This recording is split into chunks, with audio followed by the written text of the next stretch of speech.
everyone! Today I'm going to be showing you how to make a broccoli casserole. This dish is a fan favorite and a classic in the Ribeiro Birch household, and it's a really simple dish if you want to make it for any sort of celebration or holiday or just as some comfort food. Alright, let's get started! So for this dish you're going to need 2 packages of frozen chopped broccoli, 2 beaten eggs, 1 cup of mayonnaise, 1 can of cream of celery soup, a half cup of milk, 4 ounces of grated cheddar cheese, 1 tablespoon of minced onion, salt, pepper, and 1 teaspoon of Worcestershire sauce. So before you actually start mixing, preheat your oven to 350 degrees Fahrenheit. The first thing that you want to do is get out a baggie and a half of the chopped broccoli. It's okay if it gets a bit messy. Even though your broccoli is already pre-cut, you're going to want to start dicing it up to get a really thin texture, just so that the broccoli casserole doesn't come out all chunky and confused. This is always the longest and most tedious part of making broccoli casserole. You could use a food processor to easily dice it up, but I prefer chopping it by hand. Now that that's done, you're going to want to put your chopped broccoli into a separate container to use for later. So now that you have your chopped broccoli, you're going to want to move on to the next step, which is taking all the rest of your ingredients that we have laid out and mixing them together in this large mixing bowl. You can start off by adding in your broccoli. It doesn't matter the order of the ingredients, as long as you get all of them in. First, I'm going to start off by adding in the eggs, but before that, I'm going to beat them. You want to make sure that the yolk breaks and that it's mixed in perfectly with the egg white. Alright, that looks good. I'm going to just dump that in right there.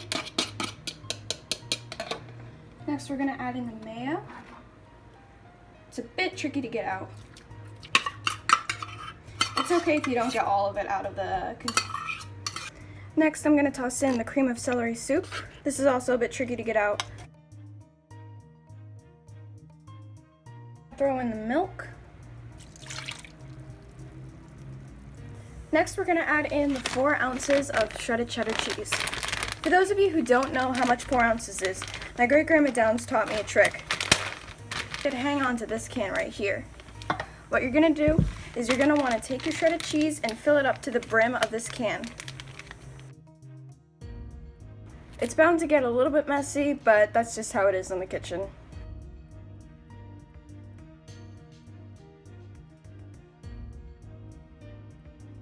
Now we're going to throw in our 1 tablespoon of minced onion,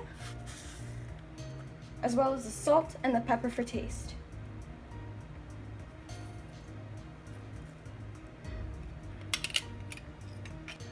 Add in the Worcestershire sauce.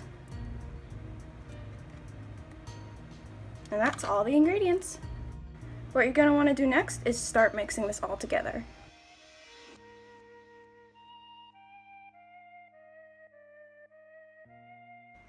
Next, you're going to want to transfer this mixture into a casserole dish.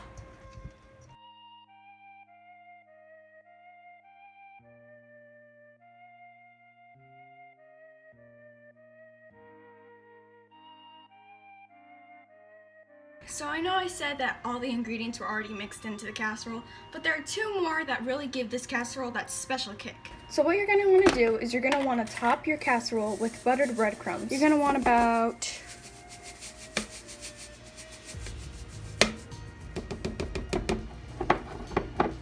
that much. Now what you're going to want to do is you're going to want to cut out 2 tablespoons of butter, pop that bad boy in the microwave for 1 minute, and then let the butter melt completely before mixing it in with the breadcrumbs. Once the butter is melted, just pour it right on top of the breadcrumbs and then mix them in. Now you're going to take those delicious buttered breadcrumbs and you're going to cover them all over the broccoli casserole so that it's completely coated in a nice blanket of deliciousness. Alright, once your casserole looks something like this, you're going to want to toss it in the oven. Set your timer for 45 to 50 minutes, and now we wait. Now while we're waiting for our casserole to finish cooking, we can go over some Ribeiro Birch family history. This is actually my great-grandma Downs' original cookbook. This is where she has broccoli casserole, as well as a bunch of other dishes.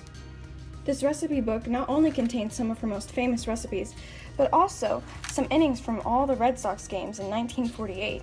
She was kind of a big Red Sox fan. Broccoli casserole was actually served at mostly Easter or Thanksgiving, and it's been passed down throughout the generations, from my grandma to my mom and now to me, and hopefully to my kids later on. This is actually the only way we could get my great Uncle Alan to eat broccoli. I honestly love cooking this kind of food and telling my great grandma's story because it helps keep her memory alive, as well as some amazing dishes. Alright, it's been 48 minutes and our dish is now ready to come out of the oven.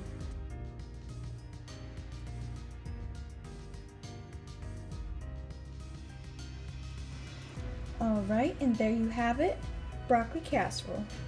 Always remember to keep your hands clean and your station cleaner.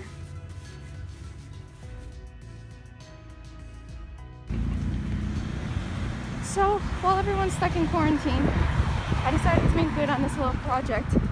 So I'm gonna give this broccoli casserole to our elderly neighbors, Dick and Jane.